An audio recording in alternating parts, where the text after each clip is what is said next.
வளர்ச்சியும் வாய்ப்புகளும் தொடர, தமிழும் தமிழகமும் தலை நிமிர மோடியின் கேரண்டி இருக்கு. இனி பயம் எதற்கு? அம்மா மறைவுக்கு பிறகு எவ்வளவு பிரச்சனை என்பது உங்களுக்கு நன்றாக தெரியும். சில தலைவர்கள் இருக்கின்றார்கள், வீட்டு மக்களுக்காக வாழ்கின்ற தலைவர்களும் இந்த மண்ணிலேதான் பிறந்து வாழ்ந்திருக்கிறார்கள். இந்த இயக்கத்திற்கு யார் துரோகம் செஞ்சாலும் நாங்க விடியா திமுக அரசு வந்தாலே அவர்கிட்ட வந்துடும். எல்லாம் ஊழல் ஊழல் துறையே இல்லை.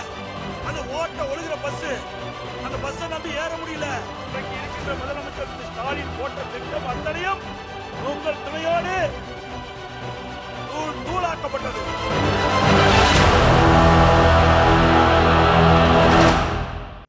சில தலைவர்கள் இருக்கின்றார்கள், வீட்டு மக்களுக்காக வாழ்கின்ற தலைவர்களும் இந்த மண்ணிலேதான் பிறந்து வாழ்ந்திருக்கின்றார்கள். மக்களை பற்றி கவலை இல்லை. குடும்பத்தில் இருக்கின்றவர்கள் பதவிக்கு வர வேண்டும், வாரிசுகளாக வர வேண்டும், ஆட்சி அதிகாரம் மத்தியிலே இருக்க வேண்டும், மாநிலத்தில் இருக்க வேண்டும். அதுதான் அவருடைய நிலைப்பாடு. எனவே அப்படிப்பட்ட தலைவர்களை இந்த தேர்தலிலே நாம் வீழ்த்த வேண்டும். அதுதான் நம்முடைய லட்சியம். அம்மா மறைவுக்கு பிறகு எவ்வளவு பிரச்சனை என்பது உங்களுக்கு நன்றாக தெரியும். இந்த இயக்கத்தை அழிக்க இன்றைக்கு இருக்கின்ற முதலமைச்சர் திரு ஸ்டாலின் போட்ட திட்டம் அத்தனையும் உங்கள் துணையோடு தூளாக்கப்பட்டது. இங்கே மேடையிலே வீட்டுகின்ற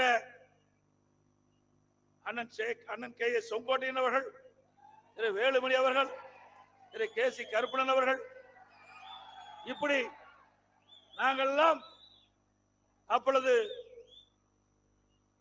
அவர்களெல்லாம் அமைச்சராக இருந்தார்கள், நான் முதலமைச்சராக இருந்தேன். அந்த காலகட்டத்திலே சட்டமன்றத்திலே பெரும்பான்மை நிரூபிக்கப்பட வேண்டும். மேதக ஆளுநர் உத்தரவின் பேரிலே சட்டப்பேரவைத் தலைவர் பெரும்பான்மையை நீங்கள் சட்டமன்றத்திலே நிரூபிக்க வேண்டும் என்று எனக்கு ஆணையிட்டவுடன் அதை ஓட்டெடுப்பு விடுகின்ற பொழுது என்னென்ன கூத்து நடந்தது என்று எல்லா தொலைக்காட்சியிலையும் நீங்க பார்த்திருக்கீங்க. அதற்கு எதிர்த்து ஓட்டு போட்டவர்கள் எல்லாம் யார் என்றும் தெரியும். அன்றைய தினமே பொன்மனச்சம்மல் புரட்சி தலைவர் எம்ஜிஆர், புரட்சி தலைவி ஆத்மா அவருக்கு தண்டனை கொடுக்க வேண்டும் என்று எண்ணியது இன்றைக்கு கொடுக்கப்பட்டு விட்டது. இந்த இயக்கத்திற்கு யார் துரோகம் செஞ்சாலும் இப்பொழுது ஒருவர் இருக்கின்றார், அவருக்கு கிடைத்த பரிசுதான் கிடைக்கும். இந்த இயக்கம் தெய்வ சக்தி உள்ள இயக்கம், தெய்வ சக்தி உள்ள தலைவர்கள் தோற்றுவித்த இயக்கம், கட்டி காத்த இயக்கம்.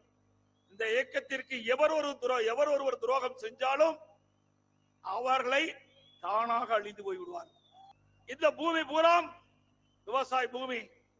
கோபிச்செட்டிப்பாளையம், அந்தியூர், பவானி, பெருந்துறை, நான் இந்த பகுதி நன்கு அறிந்தவன். நான் கோபிச்செட்டிப்பாளையத்திலே பியூசி படித்தவன். கிட்டத்தட்ட 45 ஆண்டுகளுக்கு முன்பாவே நான் இங்கே படித்தவன். இந்த பகுதி முழுவதும் நன்றாக எனக்கு தெரியும். பவானியிலே கல்லூரி படிப்பை படித்தவன்.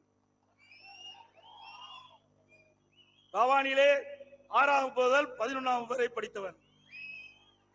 தமிழ்நாட்டிலே இருக்கின்ற மாவட்டத்தை விட ஈரோடு மாவட்டத்தில் இருக்கின்ற 4 தொகுதியும் முழுவதும் நன்றாக அறிந்தவன். இந்த 4 சட்டமன்ற தொகுதியும் விவசாய மக்கள் நிறைந்த பகுதி, விவசாய தொழிலாளர்கள் நிறைந்த பகுதி. ஆக இந்த வேளாண் பெருமக்களுக்கு அனைத்து இந்திய அண்ணா திராவிட முன்னேற்ற கழக அரசு என்னென்ன திட்டங்களை கொண்டு வந்தால் இவர்கள் ஏற்றம் பெறுவார்கள், நன்மை பெறுவார்கள். அதே போல விவசாய தொழிலாளர்களுக்கு என்னென்ன திட்டத்தை கொண்டு வந்தால் அந்த தொழிலாளிக்கு நன்மை கிடைக்கும் என்ற அடிப்படையிலே பல்வேறு திட்டங்களை கொண்டு வந்து நிறைவேற்றி அதிமுக அரசு. ஆனால் அனைத்து இந்திய அண்ணா திராவிட முன்னேற்ற கழக நாடாளுமன்றங்கள் 2014 இருந்து 2019 வரை நாடாளுமன்றத்தில் பணியாற்றினார்கள். அந்த காலகட்டத்திலே காவிரி நதி பிரச்சனை 50 ஆண்டு காலமாக சட்ட போராட்டம் நடத்தி கொண்டிருந்தோம். அதற்கு உச்சநீதிமன்றம் நல்ல தீர்ப்பை கொடுத்தது. அந்த தீர்ப்பின்படி மத்திய அரசு அந்த திட்டத்தை நிறைவேற்ற மறுத்தது, காலதாமதம் செஞ்சது. உடனடியாக அனைத்து இந்திய அண்ணா திராவிட முன்னேற்ற கழகத்தை சேர்ந்த 37 நாடாளுமன்றங்கள் நாடாளுமன்றத்தை அழுத்தம் கொடுத்தார்கள். 22 நாட்கள் நாடாளுமன்றம் ஒத்திவைத்து சரித்திர வரலாறு படித்த கட்சி அதிமுக கட்சி.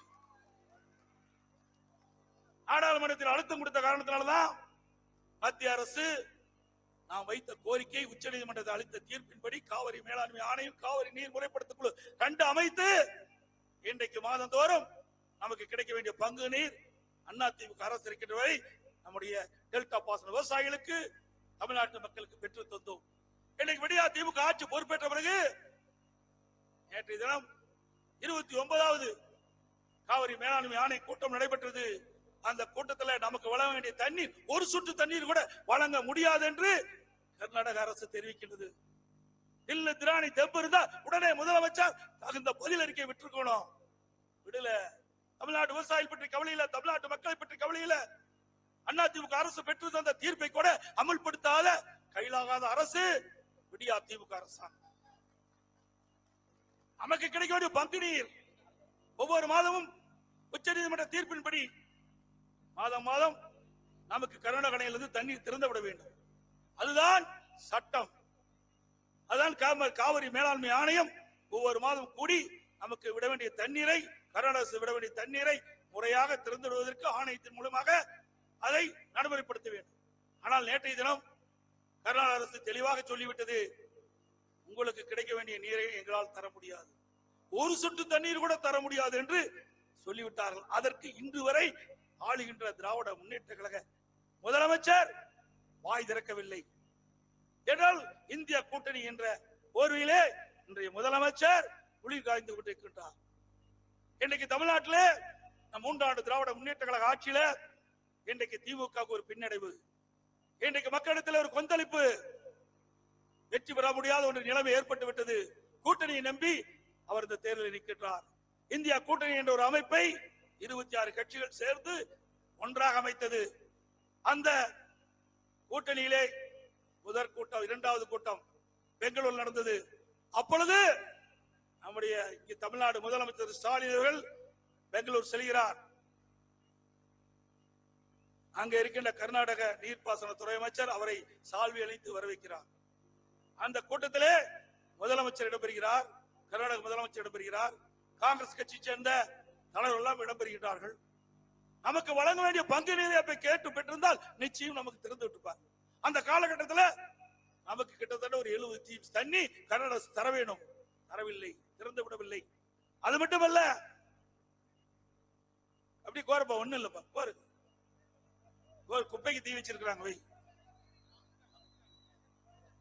அதோட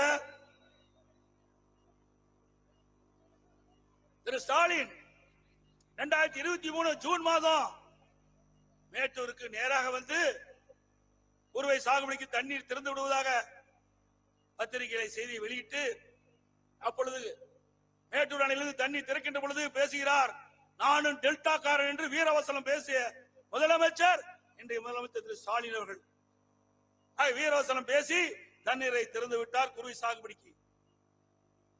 டெல்டா பாசன விவசாயிகள் திரு ஸ்டாலின் அவர்கள் குறுவை சாகுபடிக்கு உரிய நேரத்தில் தண்ணீர் திறந்து விட்டார்கள்.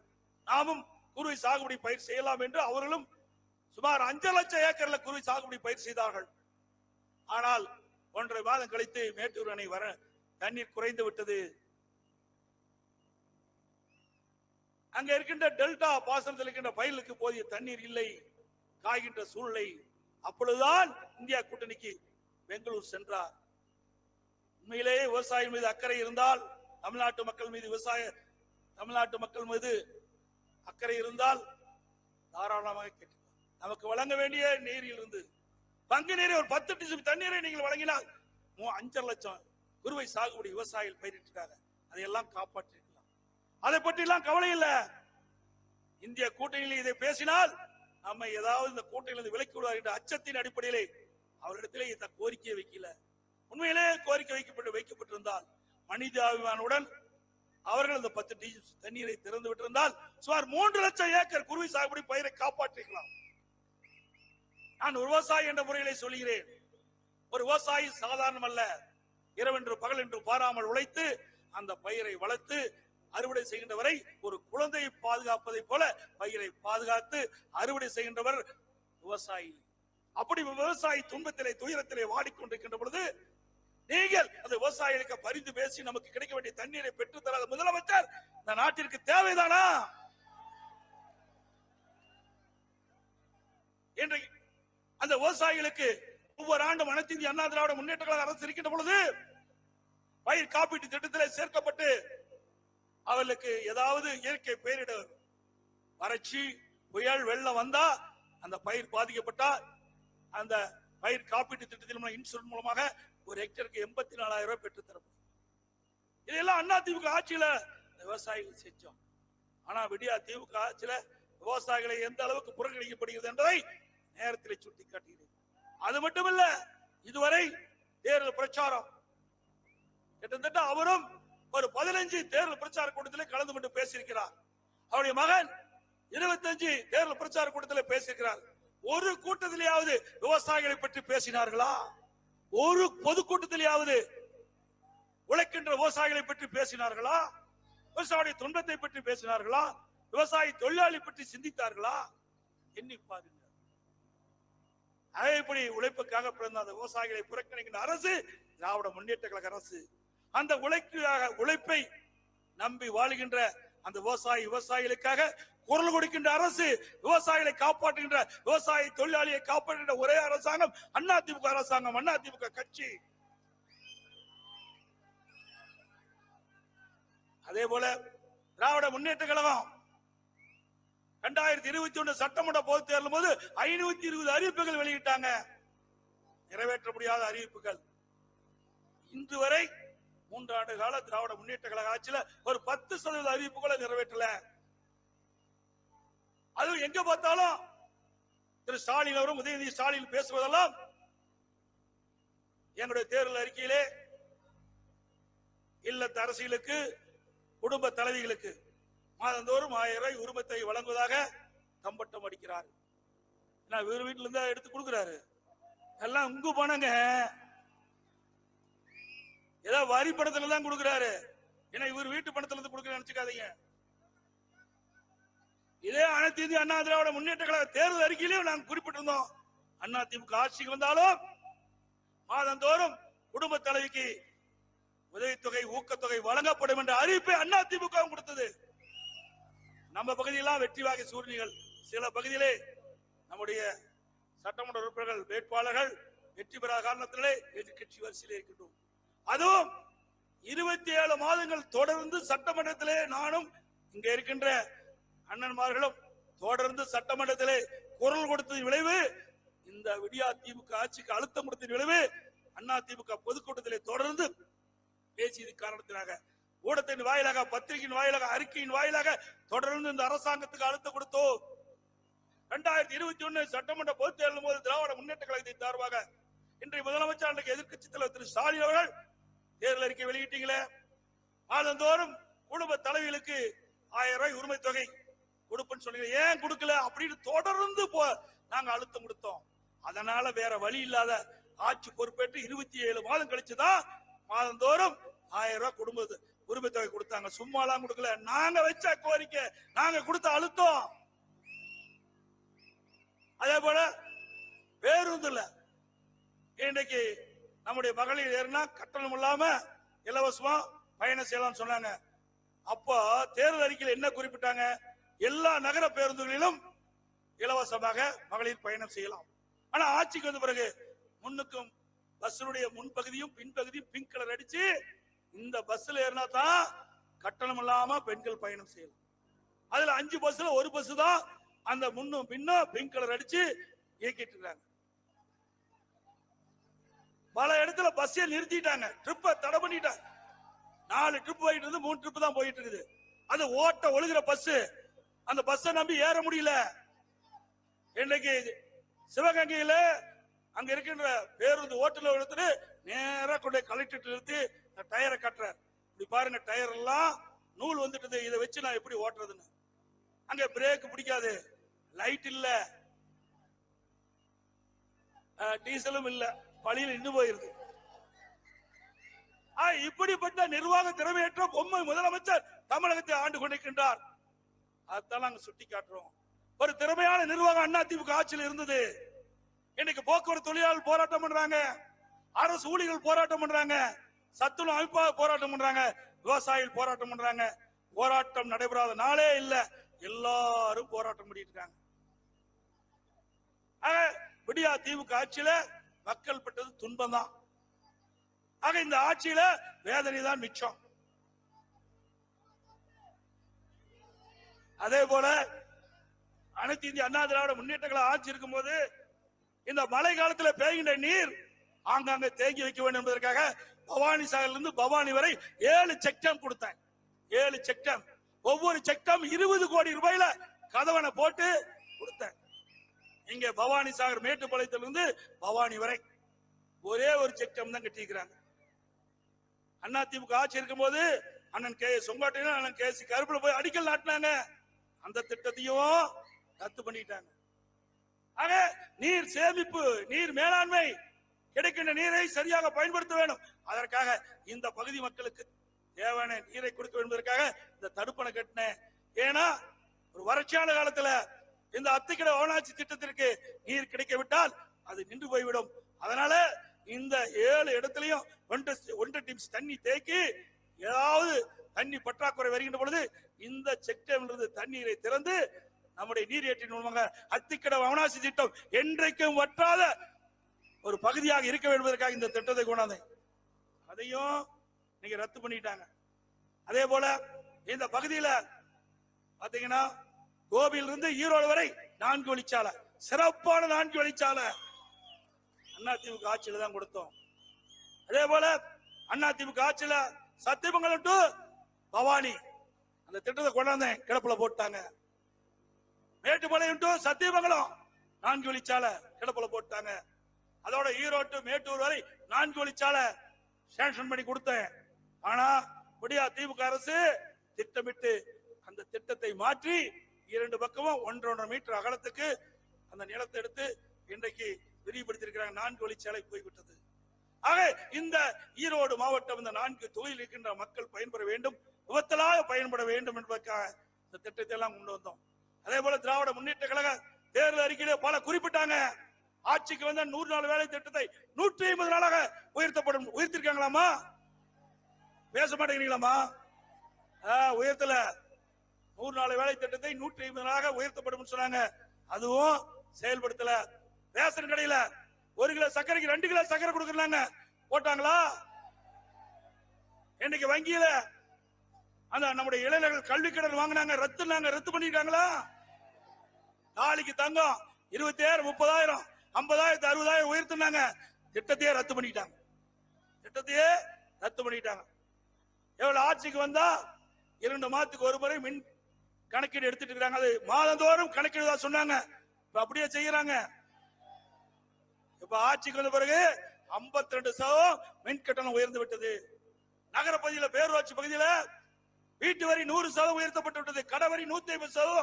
பீக் அவர் மாலை 6 மணிலிருந்து 9 மணி டபுள் சார்ஜ் கரண்ட். ஆக இப்படி விடியா திமுக அரசு பொறுப்பேற்ற பிறகு மக்களை வாட்டி வதைக்கின்ற வரி போட்ட ஒரே அரசாங்கம் திமுக அரசாங்கம். அதோட திமுக வந்தாவே கரண்ட் கட்டு வந்துடும். கரண்டுக்கும் திமுகவுக்கு நம்ம நெருக்கம் உண்டு. ஆக விடியா திமுக அரசு வந்தாவே பவர் கட்டு வந்துடும். ஆனா அண்ணா திமுக ஆட்சி இருக்கின்ற வரை தடையில்லா மின்சாரம் விவசாயிகளுக்கு பொதுமக்களுக்கு வழங்கிய அரசாங்கம் அண்ணா திமுக அரசாங்கம்.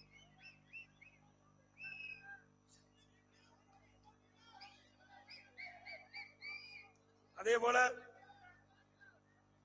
இன்றைக்கு அனைத்து இந்திய அண்ணா திராவிட முன்னேற்ற கழக அரசு இருக்கின்ற வரை எல்லா துறைகளும் சிறந்து விளங்கியது. இன்றைக்கு தேசிய அளவில் விருதுகளை பெற்றோம். ஒரு சிறப்பான நிர்வாகம், துறை வாரியாக இந்திய அளவில் தேசிய அளவில் விருதுகளை பெற்ற ஒரே மாநிலம் தமிழ்நாடு. உள்ளாட்சித்துறை அமைச்சர், முன்னாள் உள்ளாட்சித்துறை அமைச்சர் இங்கே அமர்ந்திருக்கின்றார். அவருடைய துறையில 140 விருதுகளை பெற்றோம். 140 தேசிய விருதுகளை. உறுப்பு மாற்று அறுவை சிகிச்சை அந்த திட்டத்தின் வாயிலாக தொடர்ந்து 4 ஆண்டு காலம் விருதுகளை பெற்றோம். விவசாய உற்பத்தி இந்தியாவிலே 100 லட்சம் மெட்ரிக் டன் மேலாக உணவு தானிய உற்பத்தி பெருக்கி கிறிஸ்கர்மான் என்ற உயர்ந்த விருதை நாம் பெற்றோம். சமூக நலத்துறையில உயர்வு, மின்துறையில மின்சாரத்துறையில விருது, போக்குவரத்து துறை விருது. எதற்காக சொல்லிட்டு சொன்னால் ஒரு நிர்வாகம் எப்படிப்பட்டு செயல்பட்டு கொண்டிருப்பது இதுவே சான்று. திமுக ஆட்சியில எந்த விருது பெற்றிருக்காங்க? எல்லாம் ஊழல். ஊழல் துறையே இல்ல. இந்த 3 ஆண்டு திராவிட முன்னேற்ற கழக ஆட்சியில கலெக்ஷன், கமிஷன், கரப்ஷன் இது சரியா செய்யறாங்க.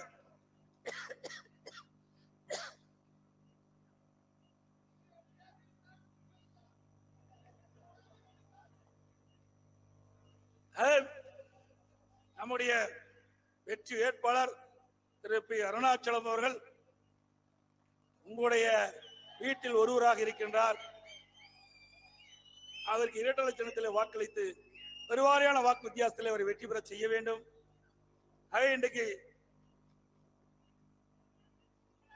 அனைத்து இந்திய அது வேண்டாம்ப்பா, நமக்கு இதுக்கே அவன் பொறுத்துக்க மாட்டேங்கிறான். ஸ்டாலின் பொறுக்க மாட்டேங்கிறான். அவர் பிரைம் மினிஸ்டர் கனவுல இருக்காரு, அனுப்பிச்சு விட்டுருங்க. அங்க போறதுக்கு வழி இல்ல. ஏன்னா சட்டில இருந்தா தானே ஆப்பையில வரும்.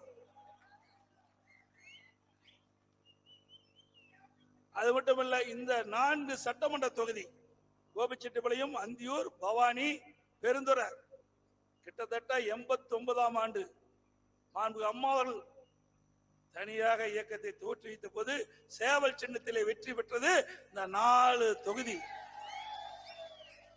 35 ஆண்டுகளுக்கு முன்பு அண்ணா திமுக கோட்டை என்று 4 தொகுதியும் நீங்கள் நிரூபித்து காட்டுகின்றீர்கள். எனவே 4 சட்டமன்ற தொகுதியும் திருப்பூர் நாடாளுமன்ற தொகுதிக்கு வருகின்றது. ஈரோடு மாவட்டம் எப்பொழுதும் அண்ணா திமுக கோட்டை, புரட்சித் தலைவர் காலத்திலும் சரி, அம்மாவுடைய காலத்திலும் சரி. அப்படிப்பட்ட வலிமிக்க இந்த அனைத்து இந்திய அண்ணா திராவிட முன்னேற்ற கழக கட்சி விலகிக் கொண்டிருக்கின்றது. இந்த பாராளுமன்ற தேர்தலில் நம்முடைய வெற்றி வேட்பாளர் சகோதரர் திரு பி. அருணாச்சலம் அவர்களுக்கு இரட்டை சின்னத்திலே வாக்களித்து அவரை வெற்றி பெற செய்யுங்கள். தமிழர் உரிமை மீட்போம், தமிழ்நாடு காப்போம். தமிழர் உரிமை மீட்போம், தமிழ்நாடு காப்போம்.